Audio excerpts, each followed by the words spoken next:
A questioner. It is our repeated experience that the disciples do much harm to their gurus. They make plans and carry them out without considering the guru's wishes. In the end, there is only endless worry for the guru and bitterness for his disciples. Maharaj answers, yes, it does happen. Questioner. Who compels the guru to submit in these indignities? Maharaj answers, the guru is basically without desire. He sees what happens, but feels no urge to interfere. He makes no choices, takes no decisions. As pure witness, he watches what is going on and remains unaffected. Questioner. But his work suffers. Maharaj answers, victory is always his, in the end. He knows that if the disciples do not learn from his words, they will learn from their own mistakes. Inwardly, he remains quiet and silent. He has no sense of being a separate person. The entire universe is his own, including his disciples, with their petty plans. Nothing in particular affects him, or, which comes to the same, the entire universe affects him in equal measure. Questioner. Is there no such thing as the Guru's grace? Maharaj answers, his grace is constant and universal. It is not given to one and denied another. Questioner. How does it affect me personally? Maharaj answers, it is by the Guru's grace that your mind is engaged in search for truth, and it is by his grace that you will find it. It works unwaveringly towards your ultimate good, and it is for all. Questioner. Some disciples are already mature, and some are not. Must not the Guru exercise choice and make decisions? Maharaj answers, the Guru knows the ultimate and relentlessly propels the disciple towards it. The disciple is full of obstacles which he himself must overcome. The Guru is not very much concerned with the superficialities of the disciple's life. It is like gravitation. The fruit must fall. We're no longer held back. Questioner. If the disciple does not know the goal, how can he make out the obstacles? Maharaj answers, the goal is shown by the Guru. Obstacles are discovered by the disciple. The Guru has no preferences, but those who have obstacles to overcome seem to be lagging behind. In reality, the disciple is not different from the Guru. He is the same dimensionless center of perception and love in action. It is only his imagination and self-identification with the imagined that encloses him and converts him into a person. The Guru is concerned little with the person. His attention is on the inner watcher. It is the task of the watcher to understand and thereby eliminate the person. While there is grace on one side, there must be dedication to the task on the other. Questioner. But the person does not want to be eliminated.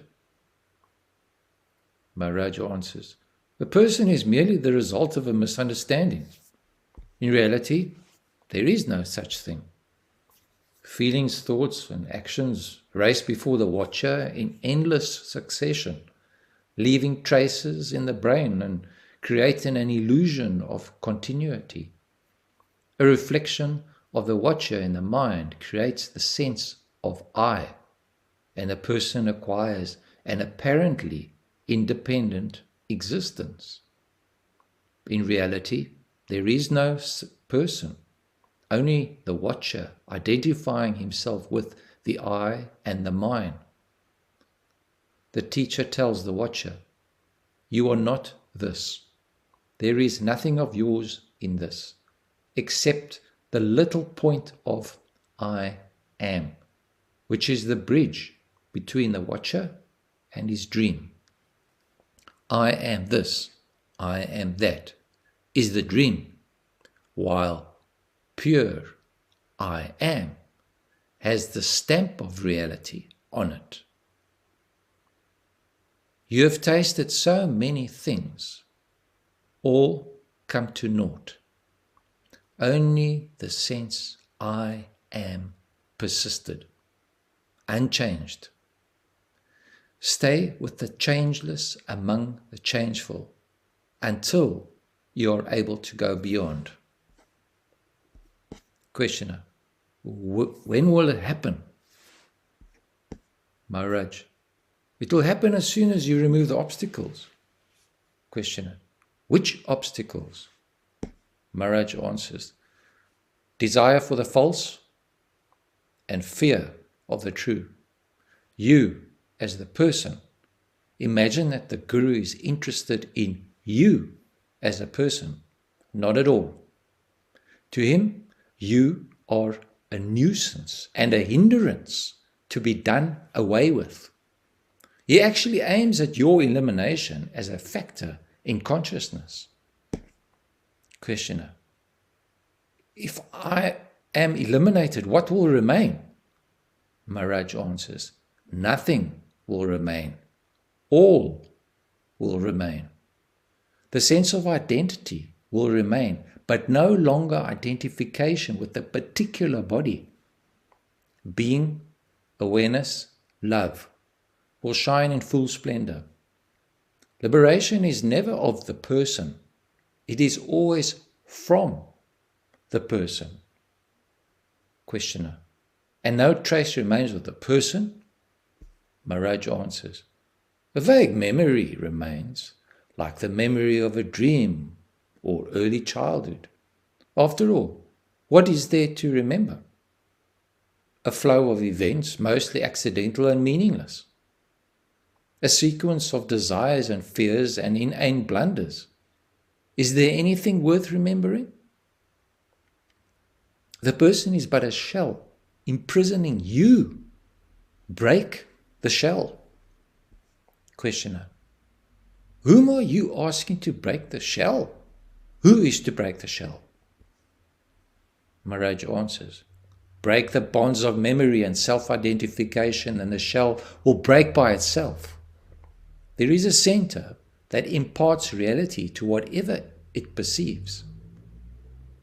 All you need is to understand that you are the source of reality, that you give reality instead of getting it, that you need no support and no confirmation. Things are as they are because you accept them as they are. Stop accepting them and they will dissolve. Whatever you think about with desire or fear appears before you as real. Look at it without desire or fear and it does lose substance. Pleasure and pain are momentary. It is simpler and easier to disregard them than to act on them. Questioner: if all things come to an end, why did they appear at all? Maharaj answers: creation is in the very nature of consciousness.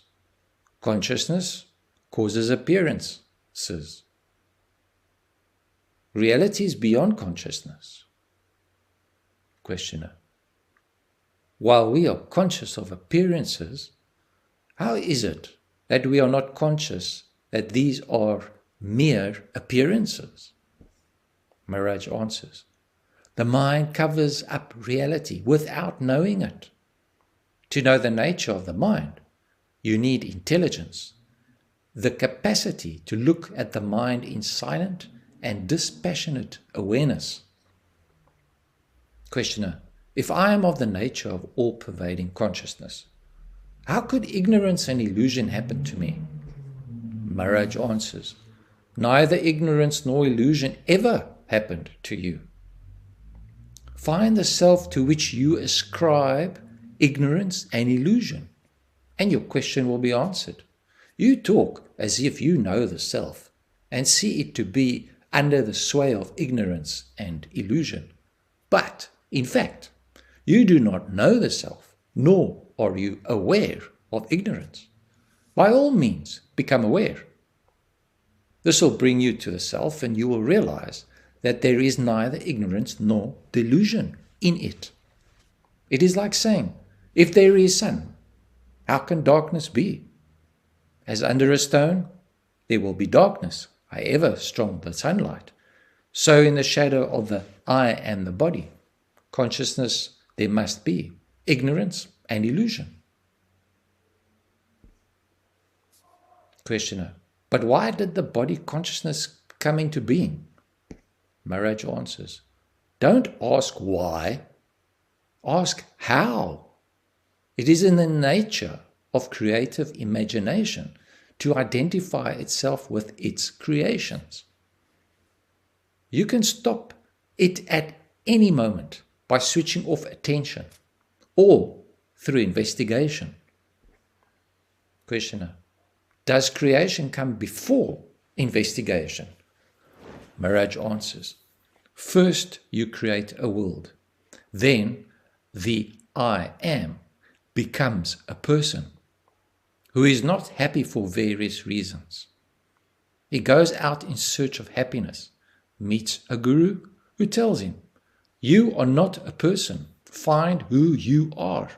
He does it and goes beyond. Questioner, why did he not do it at the very start? Maharaj answers, it did not occur to him. He needed someone to tell him. Questioner, was that enough? Maharaj, it was enough. Questioner, why does it not work in my case? Maharaj, you do not trust me. Questioner, why is my faith weak? Maharaj answers, desires and fears have dulled your mind. It needs some scrubbing. Questioner, how can I clear my mind? Maharaj answers, by watching it relentlessly. Inattention obscures, attention clarifies. Questioner, why do the Indian teachers advocate inactivity? Maharaj answers, most of people's activities are valueless, if not outright destructive. Dominated by desire and fear, they can do nothing good. Ceasing to do evil precedes beginning to do good. Hence, the need for stopping all activities for a time, to investigate one's urges and their motives, see all that is false in one's life, purge the mind of all evil, and then only restart work, beginning with one's obvious duties. Of course, if you have a chance to help somebody, by all means do it, and promptly too. Don't keep him waiting till you are perfect. But do not become a professional do-gooder. Questioner, I do not feel there are too many do-gooders among disciples. Most of those I met are too absorbed in their own petty conflicts. They have no heart for others. Maharaj, such self-centeredness is temporary. Be patient with such people. For so many years, they gave attention to everything but themselves. Let them turn to themselves for a change. Questioner, what are the fruits of self-awareness?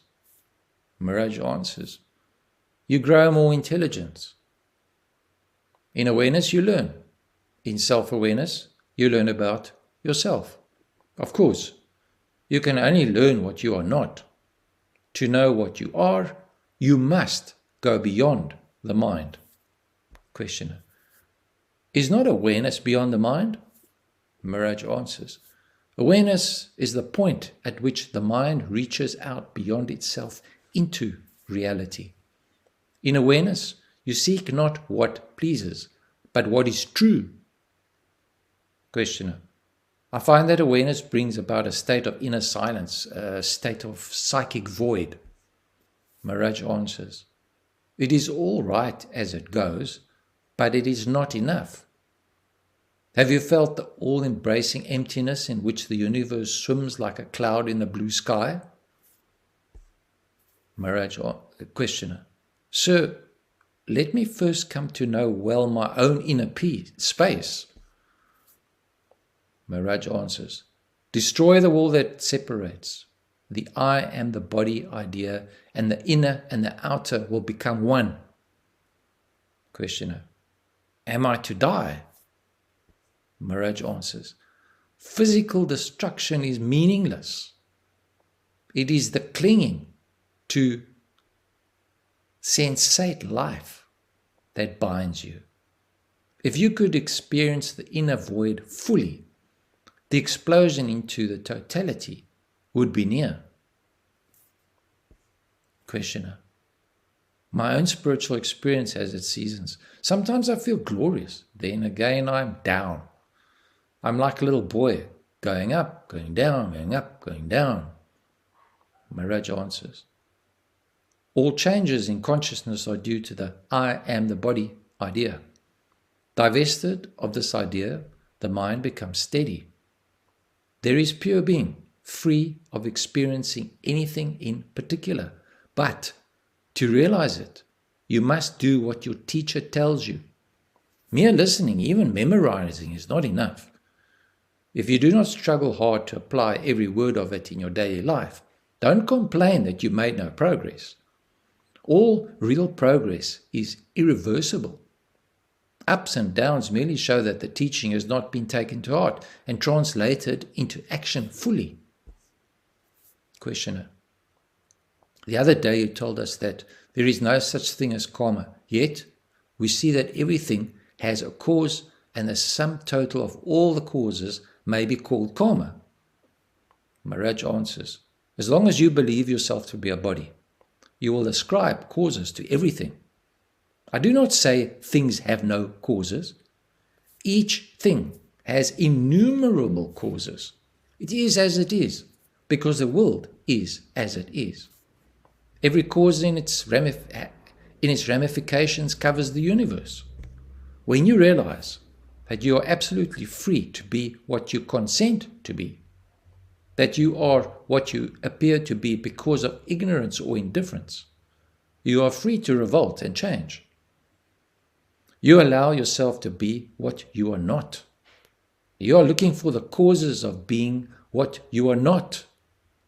It is a futile search. There are no causes, but your ignorance of your real being, which is perfect and beyond all causation.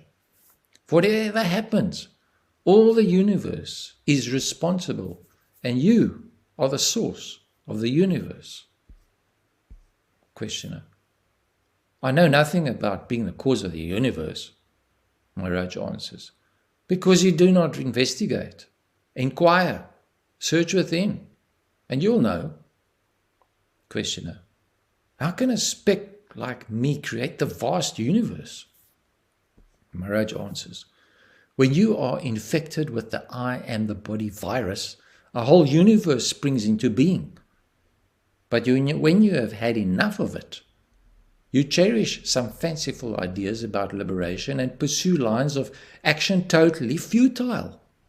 You concentrate, you meditate, you torture your mind and body, you do all sorts of unnecessary things, but you miss the essential, which is the elimination of the person. Questioner. In the beginning, we may have to pray and meditate for some time before we are ready for self-inquiry. Maharaj. If you believe so, go on. To me, all delay is a waste of time. You can skip all the preparation and go directly for the ultimate search within. Of all the yogas, it is the simplest and the shortest.